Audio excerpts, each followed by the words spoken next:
Welcome to the Deep Dive, the place where we distill complex research into crystal clear knowledge just for you.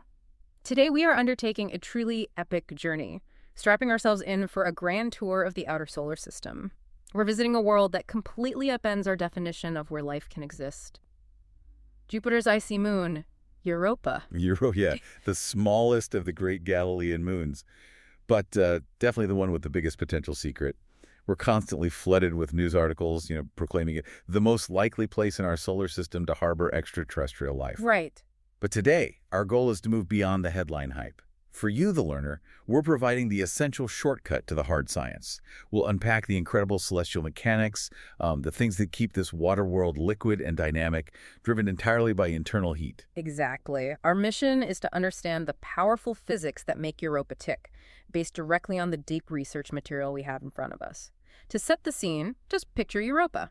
It's a planetary mass moon, maybe slightly smaller than our own moon, wrapped in this mantle of water ice. It presents as this startlingly white beige sphere, but it is far from pristine. If you zoom in, you see it's crisscrossed by these dark lines. They call them linea. Right, the linea. And these features are just clear evidence of a geologically young and incredibly active surface. That surface activity, yeah, that's the first big clue about the heat source within. If Europa were just, a static ball of rock and ice, you would be cold, dead, cratered like Mercury or the far side of the moon. Totally frozen. Exactly. But because of its highly unusual orbital dynamics, that internal heat is continuously renewed. It keeps a vast ocean liquid underneath. This is why it's the centerpiece of the habitability conversation. So we really have to start with the foundational history. How did humanity first even lay eyes on this tiny, remarkable world? Okay, history. Well, the discovery of Europa is a classic 17th century science tale. It's a bit tangled up in simultaneous observations. It dates back to 8 January 1610, found independently by Galileo Galilei and also potentially by the astronomer Simon Marius. Yeah, and the sources really show the tricky nature of early telescope tech back then. Galileo first observed Io and Europa together the night before, January 7th. But because of the low resolution available to him, he couldn't resolve them. Just blurry dots. Just blurry points of light, exactly. He couldn't separate them as distinct bodies until the following evening. And while Galileo got the credit for being first to publish his comprehensive observations, the naming convention we use today actually comes from Simon Marius.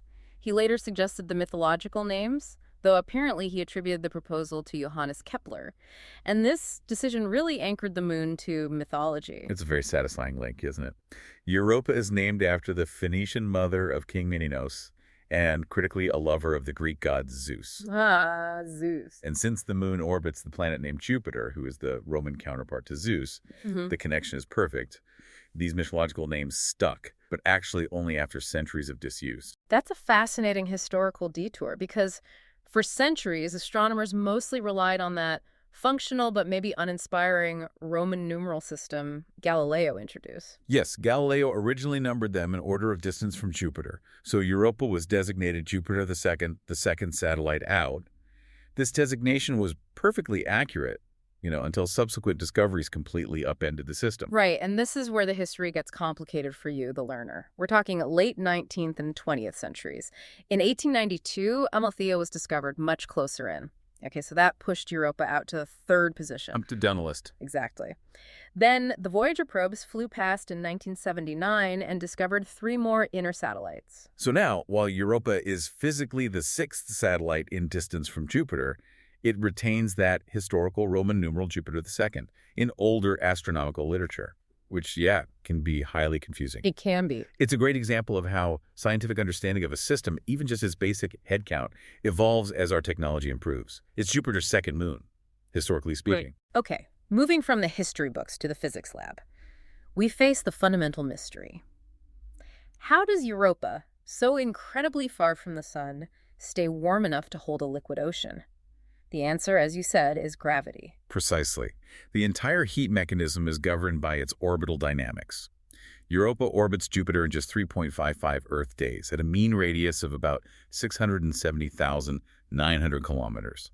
The orbit itself is nearly circular with a tiny eccentricity of only 0.009. A tiny eccentricity, but that slight imperfection is absolutely everything. If the orbit were perfectly circular, the immense gravitational pull of Jupiter would stabilize, right? And Europa would just freeze solid. Correct. No variation, no heat. Oh. But because it is slightly elliptical, that gravitational pull oscillates. It waxes and wanes. And like its larger siblings, Europa is tidally locked. One hemisphere always faces Jupiter. Our moon does the same with Earth. Right.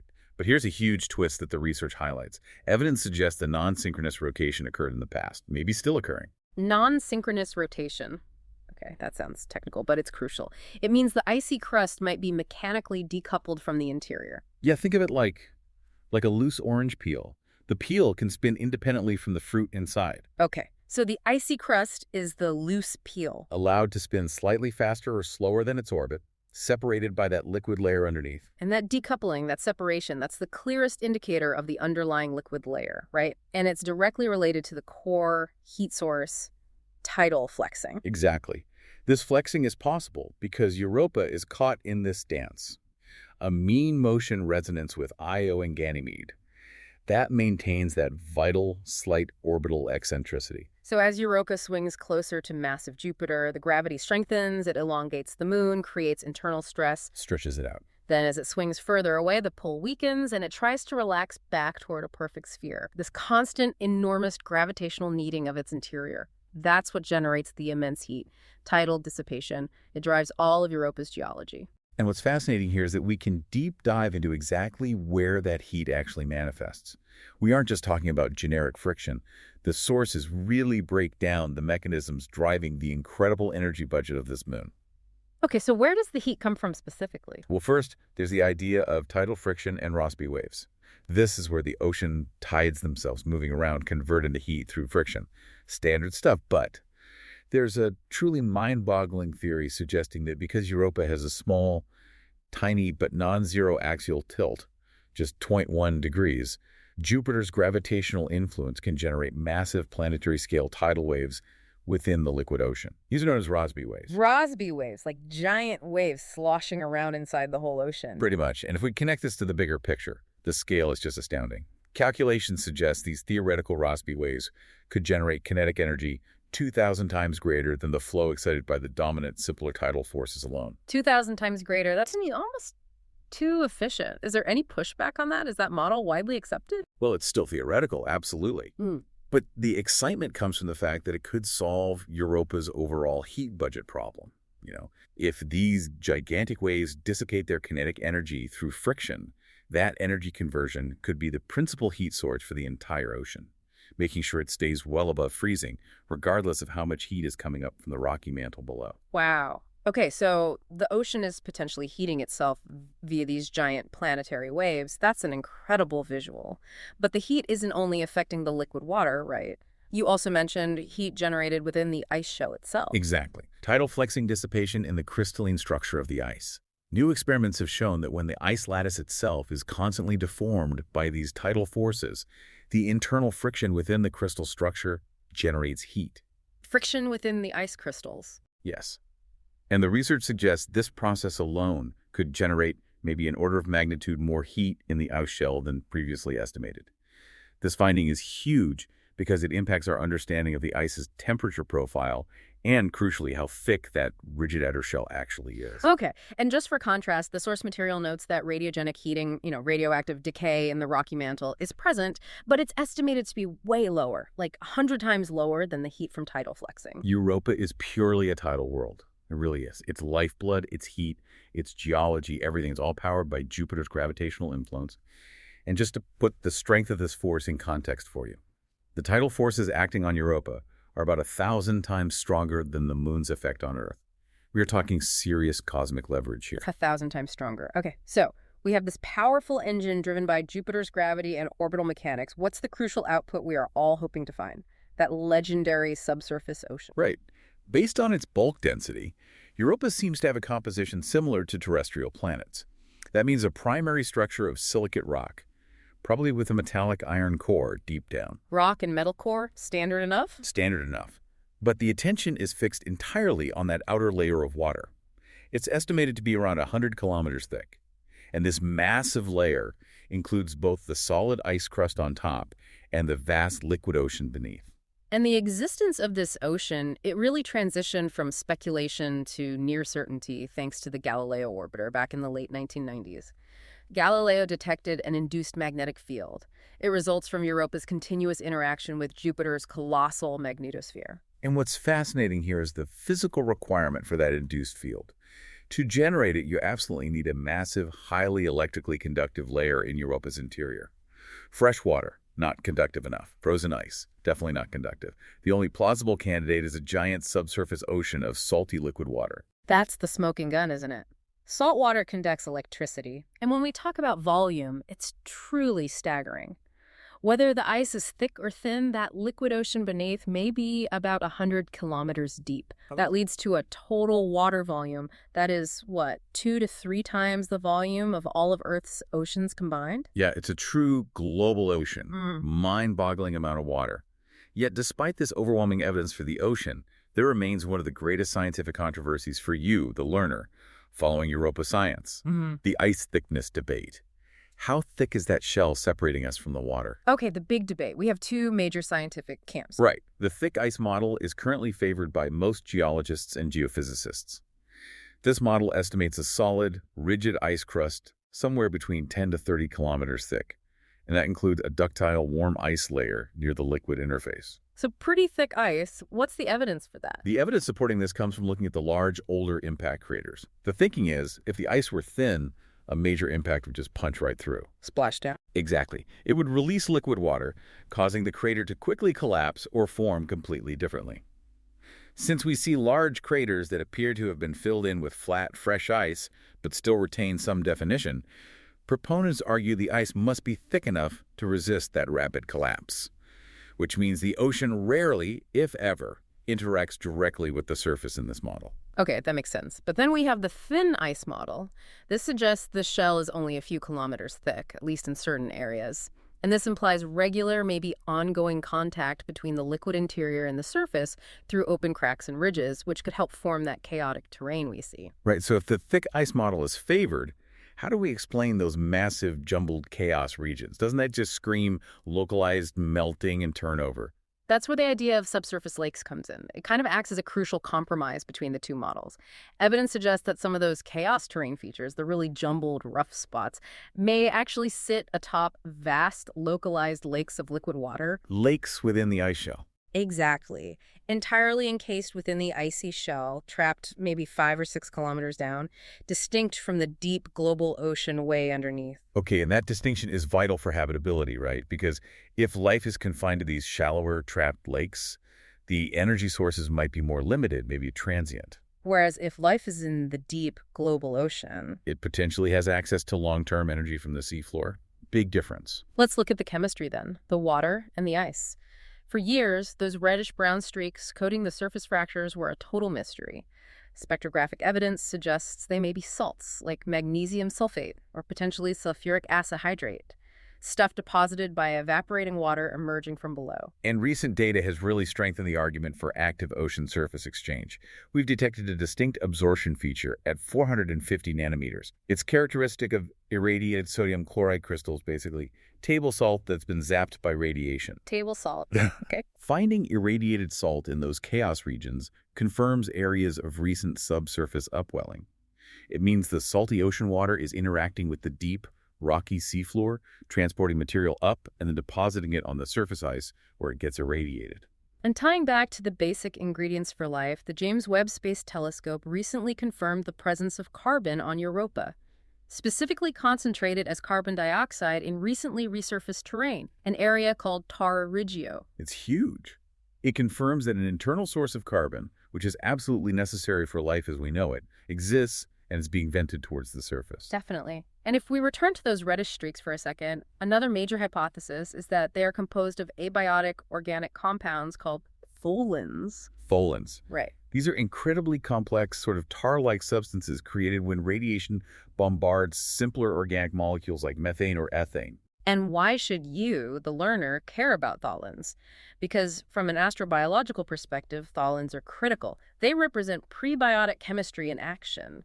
Their presence suggests that the raw, organic building blocks for life are being continuously manufactured right there on Europa's surface, even if they aren't alive themselves. And if we connect all these chemical findings together, models suggest that Europa's ocean has undergone a massive chemical evolution over its 4.5 billion years. Well, Initially, it was likely quite acidic, high in sulfate, calcium, carbon dioxide, mostly derived from the ice itself. But over cosmic time, as water continually interacts with that rocky mantle, driven by the tidal flexing, The ocean evolves. Hmm. It potentially transforms from a highly acidic brine into something much more chloride-rich, maybe even resembling the 1.94% chloride content of our own terrestrial oceans. that dramatic shift in chemistry over time, that's a massive step towards potentially supporting Earth-like biology, isn't it? It absolutely is. It changes the whole game for habitability. Okay, so let's talk about that surface. When you look at high-resolution images of Europa, the contrast between the, pristine white ice and those active, cracked features is just striking. It is by far the smoothest known solid object in the solar system. And that smoothness is a direct consequence of its young age. Its surface is estimated to be only 20 to 180 million years old. That's a blink of an eye in cosmic terms. Barely adolescent. Exactly. Thanks to active internal processes that constantly resurface it. The high albedo, its reflectivity, 0.64, is another sign of this geological youth. Fresh ice is bright. But the activity is most clearly seen in the lineae, those dark streaks that crisscross the globe. Close inspection shows that the crustal blocks on either side of these lines have moved relative to each other. It indicates spreading. Yeah, the most convincing hypothesis is that these lineae are produced by eruptions of warmer ice, creating new crust as the original crust slowly spreads apart. It's very much analogous to Earth's mid-oceanic ridges, just, driven by icy processes rather than silicate rock convection. Isologic ridges. Something like that. And the linea also provide the strongest physical evidence for that non-synchronous rotation we discussed earlier. The changing orientation of older fractures relative to younger ones tells a really interesting story. How so? Well, only the youngest fractures align perfectly with the predicted stress patterns from Jupiter's current tidal lock. The older the fractures get, the more their orientation shifts or rotates away from that alignment. Ah, so the surface is slipping. Exactly. It suggests Europa's outer rigid shell is rotating slightly faster, or maybe slower, than the interior mantle. It's slipping over the ocean layer. This slipping means the subsurface ocean is successfully mechanically decoupling the ice from the mantle below. Based on comparing Voyager and Galileo photos taken years apart, scientists estimate a full rotation of that outer rigid shell relative to the interior takes at least 12,000 years. Which is slow in human terms, but geologically undeniable motion.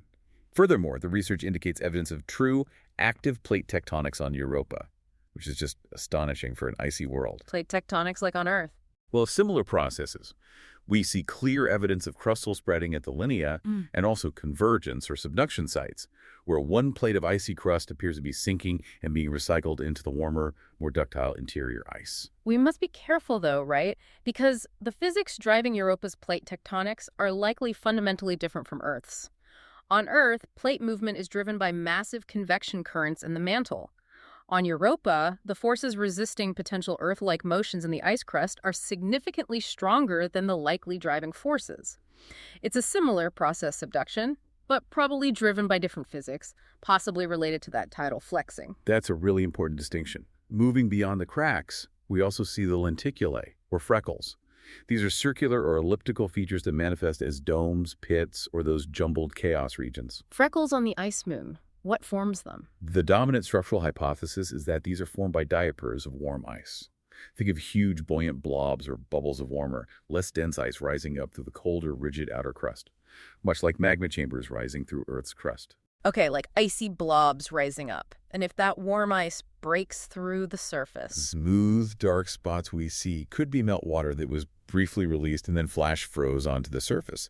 But the source material also offers alternative ideas for the chaos terrain specifically. Such as? Yes. Some researchers suggest that the chaos terrain might represent sites where impacting comets actually punched through a potentially thin ice crust and hit the underlying ocean directly. Wow, a direct hit on the ocean. Yeah, that would certainly create a jumbled, chaotic surface region due to the massive thermal shock and the resulting upheaval. Okay, finally, we have to talk about the surface hazard that keeps mission planners awake at night, especially near the equator.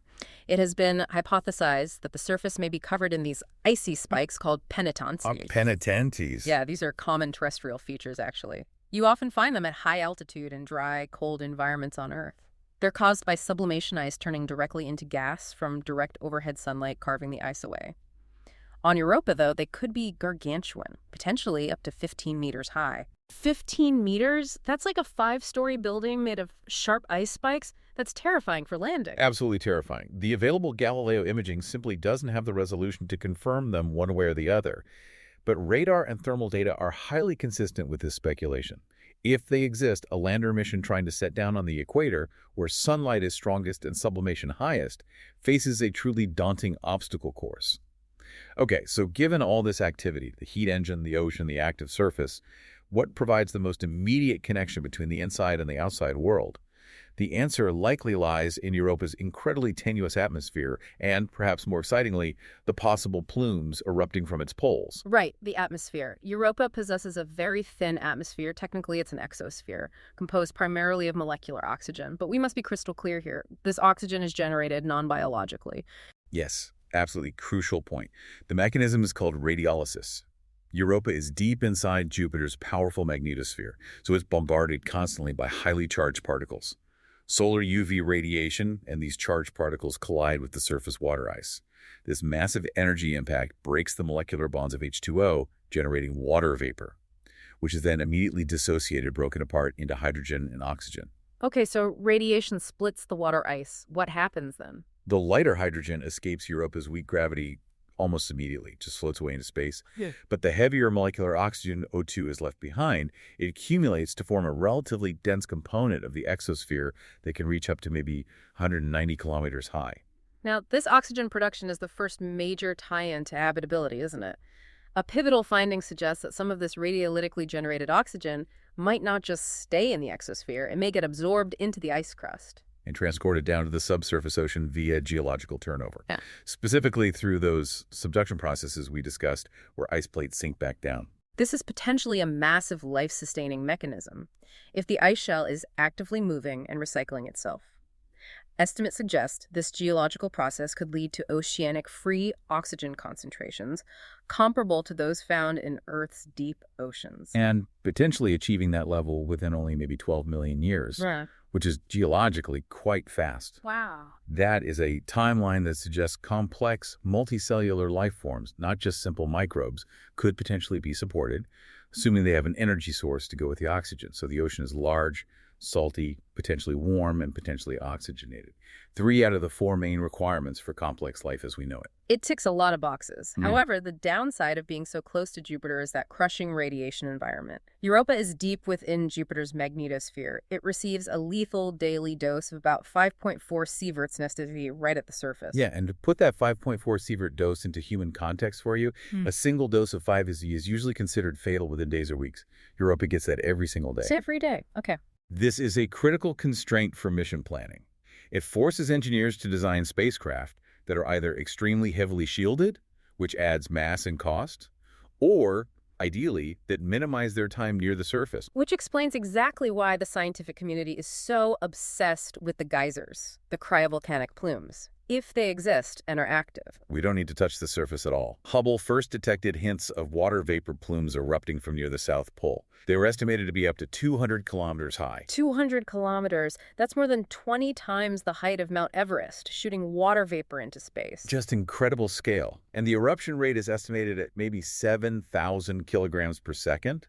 That's significantly higher than the plumes observed on Saturn's moon Enceladus, suggesting a very vigorous process underneath. And the timing of the plumes is also telling, right?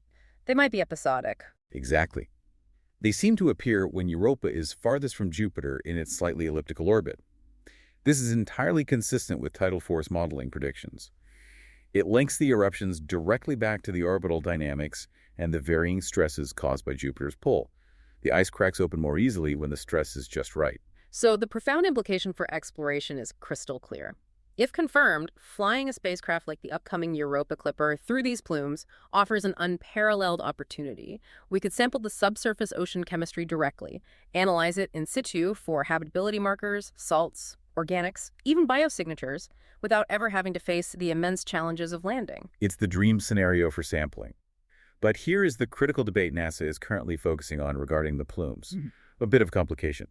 Recent models suggest the plumes could originate not from the vast, deep global ocean, but instead from migrating liquid water pockets trapped within the crust itself, like the subsurface lakes we mentioned. Ah, okay. Why does that distinction matter so much from lakes versus the global ocean? Well, NASA has noted that if the plumes come from these shallower, potentially isolated crustal pockets, those pockets might be less hospitable to life over the long term.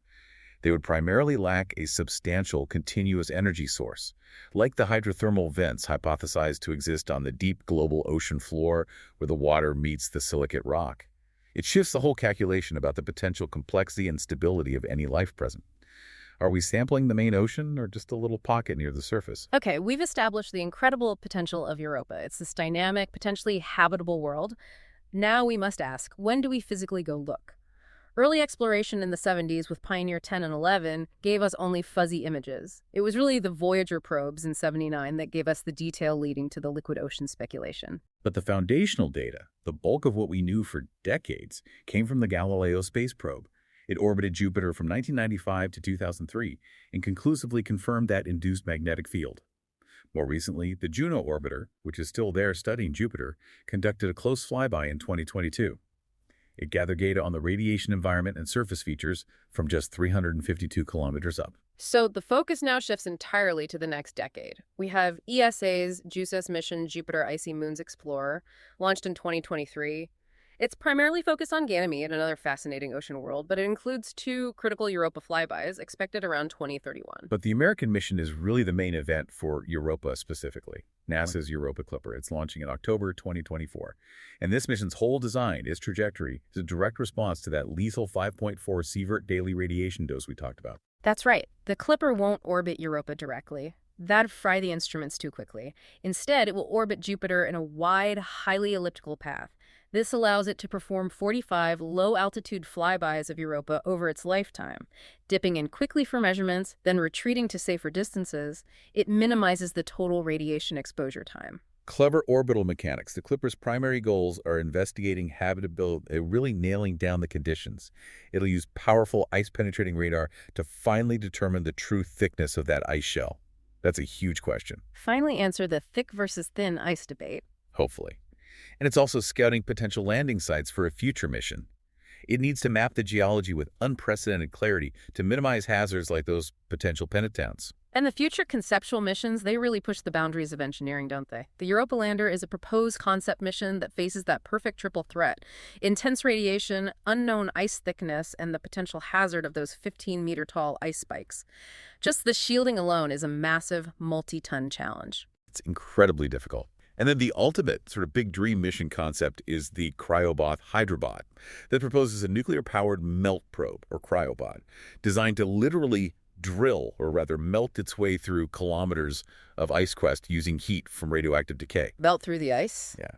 And once it breaches the liquid layer, it would deploy an autonomous underwater vehicle, the Hydrobot, to swim around and search for life directly in the ocean. The technical complexity is almost unimaginable. We're talking about overcoming immense pressure deep in that ocean, managing the phase change from solid ice to liquid water right next to a nuclear heat source, and above all, the extreme sterilization protocols required. We absolutely cannot, under any circumstances, contaminate Europa's potentially pristine ocean with terrestrial microbes. Planetary protection is paramount. Absolutely critical. All these monumental efforts boil down to confirming habitability. We know the potential conditions are there. Liquid water, immense energy provided by tidal flexing. Life could potentially exist clustered around hydrothermal vents on the seafloor, sustained by internal heat and chemical reactions, much like deep-sea vents on Earth. Or, alternatively, life could rely on chemically produced energy not related to geothermal vents, like serpentinization. That's the process where water interacts with the rocky mantle, producing hydrogen and methane that microbes could potentially consume. Or they could even survive entirely off those ice-derived oxidants, specifically the radiolytically generated oxygen being subducted down from the surface. And we can't forget the potential habitats outside of the deep vent scenario. Life could be clinging to the underside of the ice sheet, similar to specialized polar algae and bacteria on Earth. Or maybe just floating freely as simple organisms throughout that immense ocean volume. What's fascinating here, too, is the potential for lithopanspermia. The idea that life, or its precursors, might have arrived from elsewhere. The detection of clay-like minerals, specifically phyllosilicates, on Europa's icy crust suggests a past collision with an asteroid or comet. Right. And since these minerals are often associated with organic matter and even water alteration on Earth, finding them on Europa raises the possibility that complex organic chemistry, or perhaps even microbial life itself, could have hitched a ride from another celestial body, maybe Mars early in its history, and seeded Europa's ocean. Life hopping between worlds. And if we look far, far into the cosmological future, like 5 billion years from now, Europa gets this surprising second chance at surface life. When a sun evolves into a red giant, its habitable zone will massively expand outwards. It will eventually engulf Jupiter and its moons. That enormous increase in stellar heat will temporarily melt Europa's entire ice shell. It could form a temporary global surface ocean that might last for about 0.2 billion years. That's 200 million years. Wow, a temporary surface ocean. And given that life on Earth took maybe only a couple of 100 million years to appear after the planet formed and cooled, this provides a profound, finite window of opportunity for life to potentially evolve on a warmer, sunlit Europa billions of years from now. It's like a celestial do-over. It really is. It's clear from all the research from the source material that Europa is a confirmed, active, dynamic ocean world. Immense tidal forces are the driving geological and energy source. They create both tectonic-like features and potential oxygenation systems. It's an incredibly active place. So the ultimate question for Clipper and any future landers remains focused on the physics and geology. Is the subsurface liquid a vast, interconnected, stable global ocean, one offering broad energy sources and consistent salinity? Or is it primarily composed of isolated, shallower pockets, maybe less stable over time? The search for life really hinges entirely on solving that fundamental distinction. Absolutely. Yeah. And if we synthesize the chemical findings, the presence of carbon, the conformation of salts from the ocean reaching the surface, and the hypothesis that the surface is covered in that dark reddish material, possibly composed of tholins, those abiotic organic compounds, it raises a truly profound final thought for you, the learner. If life has found a way beneath the ice on Europa, and we confirm that tholins are being actively manufactured on its surface by radiation, does this suggest that prebiotic chemistry, the basic ingredients for life, might actually be the default state of any water-rich world across the galaxy? Wow, like life's building blocks are just common. Could the powerful gravitational fields and radiation environment of the Jovian system actually be acting as a massive factory, continually mixing and manufacturing the very precursors of life? That is the incredible possibility that Europa holds out to us.